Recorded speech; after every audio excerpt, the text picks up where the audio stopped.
I like shovels, I like the color blue. Put those things together and you get Shovel Knight. This is Nintendo Everything's review of Shovel Knight. To pick up Shovel Knight is to pick up an adventure disguised as an arcade game. I'm not one for categorizations in many cases, but were you to try and label the first game from Yacht Club Games with a few simple words, you'd probably fall somewhere near organic platforming adventure. Platforming probably sounds a bit familiar. You look at the footage here and it's clear that Shovel Knight's core was derived from games like Mega Man and DuckTales, games we call platformers with its jumping and shovel-smacking mechanics, its gems to collect, and its side-scrolling level structure. Sure, Shovel Knight's experience is certainly one seen through the lens of a platformer. But what kind of platformer? Organic is the word I'd use for this. Some platformers, particularly as of late, have chosen to lean on a sort of rhythm game sensibility. You're given a clear set of actions to do, a clear set of buttons to press at exactly defined times, and beating the game is only a matter of executing that string of button presses with minimal mistakes. Mighty Switch Force for one example, 1001 Spikes for another. These experiences aren't necessarily organic in gameplay, they're a little more what we'd call architected. Shovel Knight has a different philosophy. Though it brings in elements of those architected platformers, they're used only in certain specific instances, and rarely do they feel like puzzles with specific solutions. The game ends up being much more organic than that. Organic meaning indeterminate. Most of the game is spent going through sections of platforming where it's not defined from the get-go how everything is meant to play out, and the path you take depends on multiple factors like enemy programming or when in their attack cycle they are. This multipath design is not done on a large and obvious scale, but rather a very, very small, minute scale. Take this section from one of the game's early stages, the Lich Yard. At the beginning of this ominous-looking stage, you're presented with many more or less insignificant choices. We'll mostly pay attention to the frogs that'll be coming up in a second, but make note of the fact that the gems you can gather are certainly optional. Yes, these frogs. The programming of these guys means they just jump towards you and every so often they light up with electricity. Simple enough, right?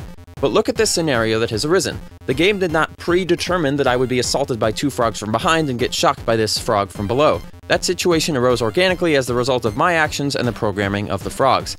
That's what I mean by organic. It isn't predetermined how any given level will play out on a minute level. Another great example is the beginning of Plague Knight stage, which does showcase one of the slightly more architected sections of the game. Though there's clearly a best path here, it may in fact be the only path, the design of this section isn't meant to evoke feelings of cleverness or intelligence. The impression this gives is not one of intricately crafted solvability that makes you connect intellectually with the objective quality of level design. You're not traversing it in order to experience a gradual and impressive increase in design complexity, you're doing it because you're on an adventure. And it's this style of design that affords Shovel Knight the ability to feel like an adventure with a grander progression. Other design elements that prop up this feeling of organicism are present as well, particularly the game's decision to frustrate you or present you with enemies or situations that you simply don't like dealing with from time to time. The hand of Shovel Knight is very selective in when and where these bits arise, but they do arise. One excellent example is within that same Lich Yard we discussed, Spectre Knight's home.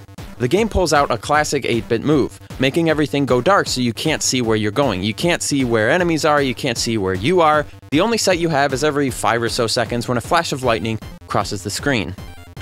This, as you can imagine, is not really fun in the classical definition of the word. It's kind of annoying, having to wait 5 seconds in between every few movements, occasionally having an enemy jump in the dark and hit you without warning, or even missing a pit and falling in because it was too dark to see. These things are almost by definition unfair. Absolutely. And the game is better for it because it is in these moments that you realize, likely subconsciously, that this is not a world built for you. This is a world built in spite of you. Well, okay, literally, technically, on a development level, it was built for you, technically. But the design of the world is not one that panders to ensure a certain level of smoothness at all times. It exists for all intents and purposes for no reason other than that it does. The fact that you're there is merely incidental. It is in this sense that the game becomes analogous to the adventures of reality. Sometimes things go smoothly and sometimes they don't. And it's with this tool that Shovel Knight digs further into a sense of coherence and adventure. Cleverly, one of the ways the game makes these vaguely annoying sections bearable is through the aesthetic design, the visuals and sound. In one sense, the aesthetics, the visuals in particular, are used to accent a sense of progression and large-scale movement. When you go to 3 different places that all look drastically different, such as in Shovel Knight, it feels like you've covered much more ground than if you go to 3 places that all look the same. It's simple human psychology, really, and the game takes tremendous advantage of that. You start out in a simple-looking grass and dirt level, progress to a golden and purple castle, and then into a neon red, purple, and black graveyard. Later on, you may find yourself in psychedelic laboratories or on top of beautiful mountains. Expounding upon this sense of movement are the boss designs, which are all tremendously creative visually and sufficiently varied in gameplay. Certainly, this strong and focused visual distinction from level to level helps support that feeling that you're really trekking far and accomplishing a lot. In another way, the aesthetics are used, as is customary in many games really, to help soften the sharp edges of boredom or frustration that come up in the aforementioned areas that aren't fun outright, but play a vital role in the bigger picture. The token underwater level in Shovel Knight, not any more pleasurable here than it was in Mega Man 2 or Super Mario Bros., is made dramatically easier to swallow when you have mesmerizing visuals or jaw-droppingly catchy music to engage with. You end up with the adventurous benefits of frustration, but it leaves you less directly upset as it otherwise might. The music should really be mentioned separately as well. It is perhaps even more vital in softening those frustrations than the visuals, but let's first take a listen to a sampling so you can hear and have an idea of what you're in for with Shovel Knight.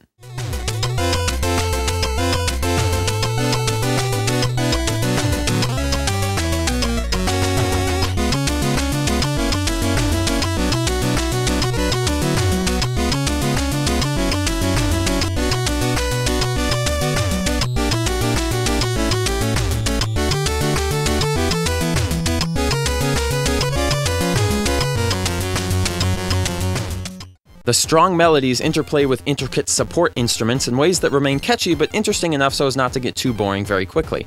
The way they function in gameplay is straightforward. When your frustration or impatience gets too high and your attention decides to leave the party, the music grabs it, slaps it across the face, and pushes it right back into the party. It's wonderful when multiple game elements work together. The structure of the game is also laid out on a world map with various interconnecting points, some of which have stuff for you to do, and some of which do not. Some of them may have towns full of citizens with things to say and sell. Some of them have wandering vagabonds who challenge you to duels on a moment's notice. If your goal is to create a game with a strong sense of motion and adventure, providing a sense of place with a simple map certainly seems like a decent way to do it. Did I say there were towns with things to buy? Ah, yes, I did. You collect treasure on your adventures, and that treasure can be used to purchase certain upgrades or weapons from shops or weird traveling merchants, and those weapons or upgrades can help you on your quest, allowing you to purchase things to increase your strength and abilities fit with the narrative of progression. When you get towards the end of the game with maxed out health and a slew of fancy weapons to play with, you certainly feel like you've come a long way from when you started. And those fancy weapons sure feel useful at times when things get tough, but we'll keep them a secret so as not to spoil the surprise. The other utility of this map structure with these towns and wandering vagabonds is that the game now has a facility to lightly remind you that there is a world here.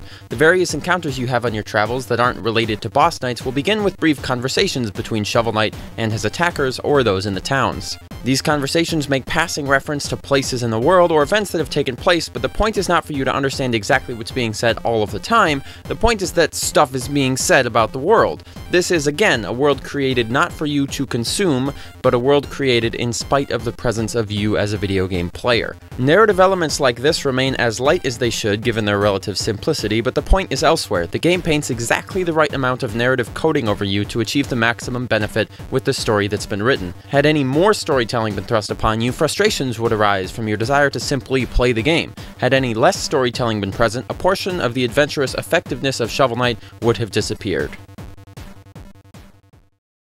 All of these elements thrown into the same box, the aesthetics, the music, the organic design, the overworld style, etc., do set the stage for a really tremendously well-oiled and tight adventure, but the final piece of the puzzle that will determine the game's success or failure is its ability to pace itself. How well can it spread these elements around so as to evoke the right feelings at the right time? With few exceptions, Shovel Knight is really quite good at that as well. The general pace of the game is something like this. You start out in a town, peaceful and stressless, and then you move on to a night stage. The stage is difficult, but with some perseverance you can make it through relatively quickly and end up at the boss encounter. Boss encounters are tough and intense, with the music and gameplay ramping up significantly, and they gradually intensify over the course of the entire game as well, which is another way the game gives a sense of progression and overarching movement. After you defeat the boss, a triumphant fanfare plays and the game fades away to a peaceful scene of Shovel Knight resting by a campfire. You awaken him in the morning, put out the campfire, or don't, and head off screen to take the next step on your journey. These campfire scenes are quite a hypnotic bit of non-gameplay because of how they diffuse the intensity of the boss fight that came immediately prior, and they are what help the game perform the tried and true adventure game dance of intensity and serenity. It not only feels intrinsically good to have a scene of rest after a tough fight, but it also helps further that sense of movement by putting off the impression of passing time, a smart move on the game's part. So Shovel Knight is a surprisingly adventurous game. It rests confidently behind the guise of being simple or purely gameplay driven, but the organization and pacing of all its elements, the aesthetics in particular, make a big difference, tell a larger story without getting in its own way. Confidence is perhaps the key word here. Shovel Knight is a confident game, enough so that it doesn't feel the need to berate you with excess story elements, tutorials, or child-proofed level designs. It deals its cards with elegance, always knowing just how much emphasis to put on any given element, such that none of them feel overdone or underbaked. In short, it's an exceptional game, and the music is so good. Because of all the things I just said, Shovel Knight gets a thumbs up.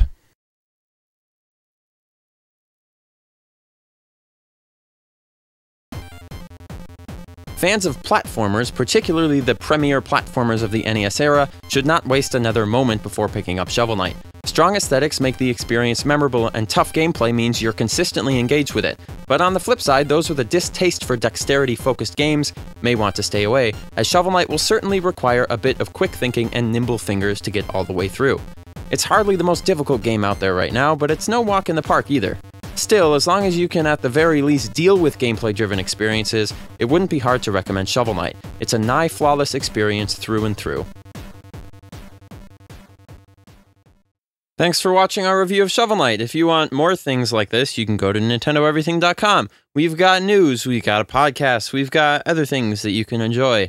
Yeah, so there's Twitter, Facebook, if you want to do any of that. Until next time, I'm Austin for Nintendo Everything. And I'll see you next time. Maybe I won't if you're not there. But I'll be there. I will. Not lying.